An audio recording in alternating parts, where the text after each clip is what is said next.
What if failure wasn't the end of the road, but the beginning of clarity? What if everything painful about it had a message you were meant to hear? The truth is, failure doesn't break people, but their response to it does. Failure is one of the most feared experiences in life. It carries shame, regret, and a haunting sense of inadequacy. But what if that fear is blinding us to the truth? Socrates once said, "An unexamined life is not worth living." But failure forces examination. It interrupts our illusions, and behind the discomfort, it reveals something raw and real. If this kind of deep exploration speaks to you, don't forget to like and subscribe. Every week, we uncover the layers of the mind through philosophy, psychology, and critical reflection.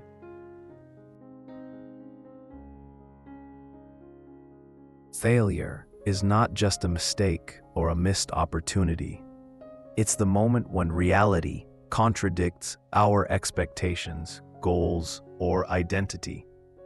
Unlike a setback, which is usually temporary, failure feels final. A failed business, a broken relationship, a personal promise we didn't keep. But here's the irony. Failure only becomes real when we stop engaging with it. When we don't try again, we seal its definition. Question: what are you calling a failure that might just be an unresolved process?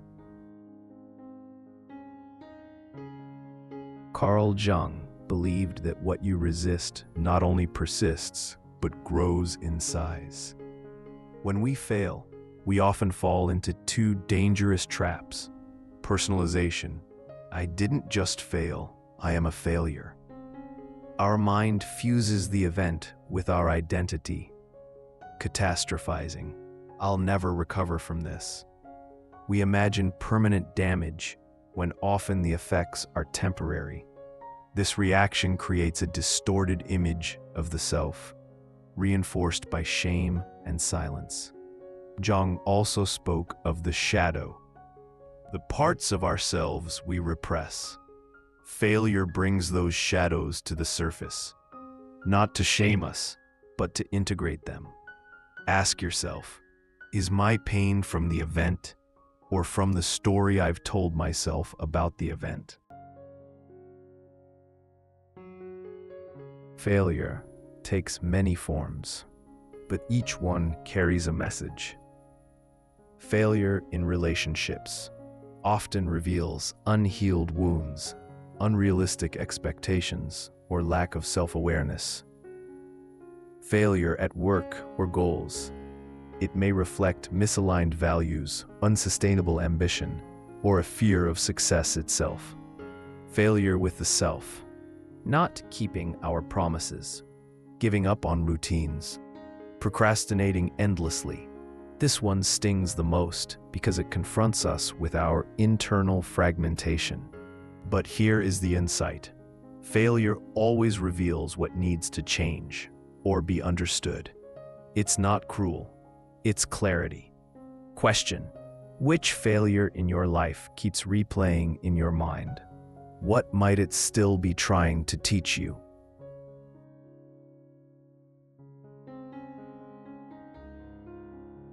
Here's where philosophy meets practice.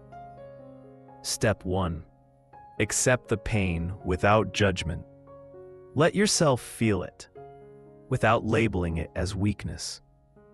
Step 2. Write a failure autopsy. What happened and why? List the internal and external causes. This removes shame and brings insight. Step 3. Shift from outcome to process. Instead of "did I win?" ask, "What did I learn?" Step 4. Rebuild identity slowly. You are not the failure. You are the one who experienced it and can now integrate it. Step 5. Take small, consistent action. Confidence comes not from success, but from momentum. And remember, many of the most impactful thinkers and creators failed deeply before rising again. Their power wasn't in avoiding pain, but in understanding it. Failure often feels like a collapse in the moment, but at its core, it's the beginning of a necessary dismantling. A breakdown of the old self that can no longer sustain who we're meant to become. What falls apart after failure is not just a dream, but often a false image of the self that needed to be shattered. The Swiss philosopher Carl Jung believed that true growth begins when we confront the shadow within us, those hidden parts we deny or run from. The most terrifying thing is to accept oneself completely. Carl Jung. But self-acceptance rarely happens during success. Success can deceive us. Failure, on the other hand, leaves us no choice but to face the mirror. Without masks, without illusions. Those who've never failed may have never truly lived. As Samuel Beckett once wrote, "Ever tried, ever failed, no matter. Try again, fail again, fail better." Failure, then, is not a sign of weakness. It is a rite of passage, a necessary phase of refinement and inner maturity. We may not like its taste, but deep down, we often need it, because it shows us what we truly do not want and what we are now ready to change. Question: was the failure you experienced an ending or a beginning? Did it break you, or did it make you more honest with yourself? In the end, failure is part of being human.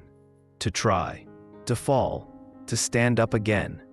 More honest, more humble, more awake. As Nietzsche said, "He who has a why to live can bear almost anyhow." Sometimes, failure gives us the why we were missing.